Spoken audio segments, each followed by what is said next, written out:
আসসালামু আলাইকুম, আমি শাতুল। বরিশালের ছোট্ট একটা গ্রাম থেকে আপনাদের কাছে আরও নতুন একটা ব্লগ ভিডিও নিয়ে চলে আসলাম। তো আজকের ভিডিওটা সকাল থেকেই শুরু করলাম। তো আমার শাশুড়ি এই যে সকালবেলা উঠেই কোরবানি চলে এসেছে, এর জন্য আর কি চাল যে আমরা শীতের সময় আর কি চাল কুটে রেখেছিলাম সেগুলো আর কি এখন ঝেড়ে নিচ্ছে। তো আমার শাশুড়ি বলে তুষের সাথেই নাকি চাল রাখলে চালটা ভালো থাকে।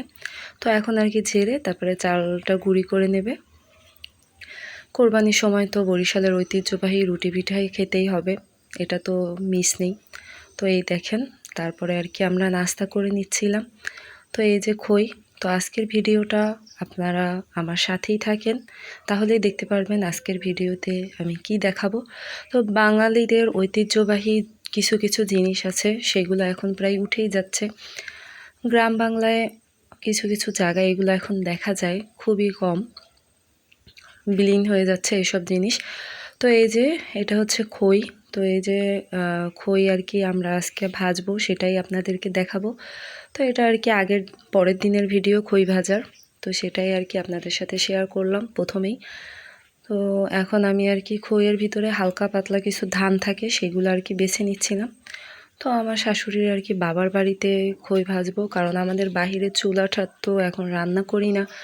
তো বাইরের চুলা ছাড়া আর কি খই ভাজাটা খুবই হয়ে যায়, কারণ খই ভাজতে গেলে জায়গা লাগে একটু বেশি। তো চলেন আমার সাথেই থাকেন, আমার ভিডিওর পাশেই থাকেন, আর আমাকে বেশি বেশি সাপোর্ট করেন। এতদিন আর কি আমি ভিডিও ছাড়তে পারিনি, তো এই জন্য আপনাদের কাছে ক্ষমা চেয়ে নিচ্ছি। এখন থেকে অবশ্যই ছাড়ার চেষ্টা করব।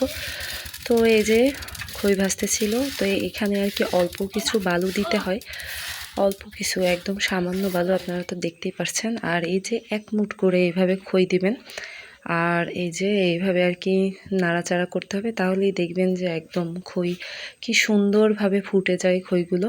তো এগুলো আসলে মূলত আর কি অরিজিনাল খইয়ের ধান না, এগুলো হচ্ছে বাবাইরি ধান। তো এগুলো থেকেও খই হয়, কিন্তু যেইগুলো আর কি আসল খইয়ের ধান নাকি সেগুলো থেকে আরও ভালো খই হয়। তো মামা শ্বশুরবাড়ি আসলাম, জ্যৈষ্ঠ মাস খাবো না একই হয়, এর জন্য আর কি মামি এক ঝুড়ি আম নিয়ে আসছে, বলছে যে তুমি কাটো আর খাও। তো তাদের গাছের আম, তারপরে রান্নাবান্নাও তো করতে হবে। সে তো তার বাপের বাড়ি যেয়ে খই ভাজতে ছিল, আর আমি আর কি এই যে বেলে মাছ রান্না করব আজকে। তো যাই হোক, আপনারা কে কে এইভাবে খই ভাজা এখনও দেখেননি তারা দেখে নেবেন অবশ্যই। এইসব জিনিস গ্রাম বাংলা ছাড়া দেখা যায় না। এখন গ্রাম বাংলাতেও সচরাচর সবাই করে না, খই ভাজে না।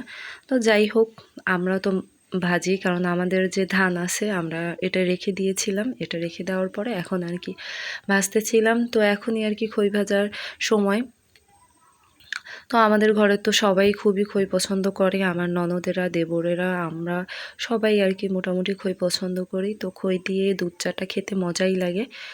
যাই হোক, আপনারা আমার ভিডিওটা পুরোটা দেখার চেষ্টা করবেন আর আমার পাশে থাকবেন। এতদিন ভিডিও ছাড়তে পারিনি, তাতে কি হয়েছে, আপনারা আমার পাশেই আছেন, ভিডিও দেখবেন, অবশ্যই লাইক কমেন্ট শেয়ার করে দিয়ে যাবেন।